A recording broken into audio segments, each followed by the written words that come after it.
Hi, my name is Barbara Eisenstein. I started and run Friends of South Pass Nature Park. We've been doing it for about 20 years. We weed, clean up, plant, and so on. You can see the nature park is down at the bottom of the slide there. I'm going to give you a tour of the San Pasqual site, which is downstream from the San Rafael site. And it has major changes are planned for this particular area. So I want you to see what it looks like right now and what they're planning to do with it. And this is a picture if you were standing at that intersection. The San Pasqual Bridge is off to your right. And when we go into this area, we're going to go basically straight ahead. You see that dark car? We're going to be on the right of it and walking straight ahead. And this is what you see when you walk into the shrubbery there, into the trees and shrubs. It's kind of a woodland. Those are two oaks. And there's this beautiful little diverted stream, which has quite clear water. And these pictures were all taken within the last few weeks. So you can see it runs down there. It doesn't really look like Southern California at all. It's so wooded and green. We're going to walk off to the right again, and when you do that, you see we get into these palm trees, which are visible from the outside as well. There's a lot of ailanthus, weedy, a lot of weeds in there, but there are native things too. We're looking at elderberry now, back to the ailanthus. And there's the path again. You can see there's an oak straight ahead and slightly to the left. Again, taking a look at these palm trees, which they do provide some habitat. They're non-native and they really should go because they're quite invasive. And they should have been taken care of a long time ago, but there they are.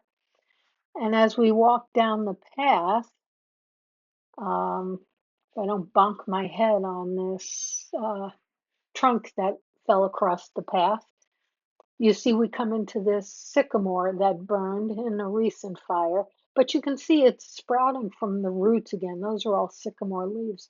I don't know what the future for that tree is, how many times it's burned and how damaged it is, but it's making an effort to come back.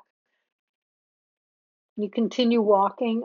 This is again that little creek, and mallards are using it. You can see the water is really clear and nice. I've been told that there are frogs and tadpoles and the like in the water as well.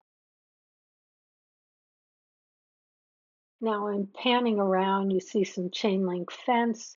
There's some cattails there, lots of weeds. It's a mess.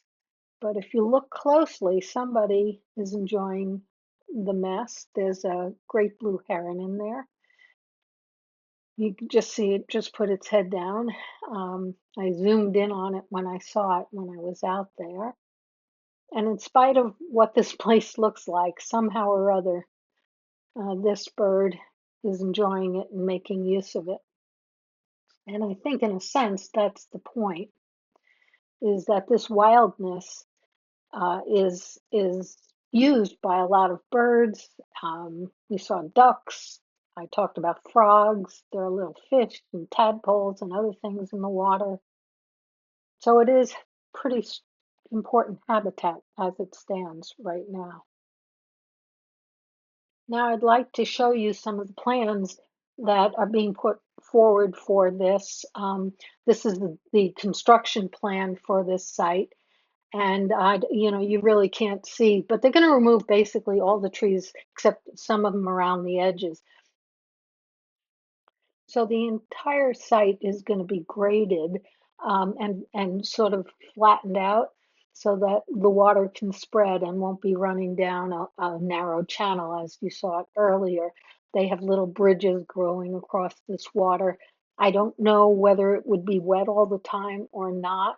There are pumps, these things buried underground, pumping things in, pumping them out, and yes, filtering the water as well. This is a cross section of the area. To the left, the water gets diverted, that's channel diversion. Then there's going to be a valve and some pre-treatment. And then you can see it spread out, a filtration unit, and it heads back into the channel. In this drawing, you kind of can see they render it from above. The little picture over to the left is what it looks like now, and later that is what they project that it will look like, the Arroyo Seco channels all the way over to the right, and there are paths and fences around the whole area. In this picture, you can see which trees they're going to take out and which ones they're going to leave. So if you look over to the right, that small picture there, the brown trees are the existing trees to remain. So there's some of the ones around the edge. And all those lighter greenish color ones all will go. And looking at the picture, you can see they envision it being filled with water that will flow through it, I guess, all year. So these are some pictures, drawings of what the park is going to look like when it's completed. People strolling, it looks quite beautiful. Doesn't look like the same kind of habitat, but it's very appealing with lots of butterflies and things like that. But unfortunately, I have to bring you back to reality. This is a little strip of land along the recreational bike path next to the driving range in South Pasadena. It was planted with Mediterranean and native plants. It's maintained by Parkwood, the contractor that our city employs for this kind of thing. They've used herbicides in spite of the fact that they say they don't. They hedge it up. It's really a mess. They do not get the weeds, the really bad, noxious, invasive weeds like ailanthus and palms, which are awful in that area in the San Pasqual site. They haven't been good about going after those weeds. There's even some poison oak that's taken root in this area. So this is what we currently have, and there are a lot of really good native plants in here. There is castor bean I'm seeing, which is non-native and invasive, but there's also elderberry, holly leaf cherry, tons of oaks. This is an old sycamore. And here's a Southern California black walnut in flower. So there really are some very nice elements in the park. I took this picture because these are seedlings of toyon that are just taking sprout. I took this picture last week. It always excites me to see native plants when they start naturalizing, coming back on their own. And I think in this area, in the San Pasqual site, if we just cleared the weeds out and took care of it, it would continue to be and really turn into an excellent, awesome riparian woodland like it should be, rather than clearing it and replanting it with some native plants and putting paths around and hoping the city maintains it as it should over time. Thank you.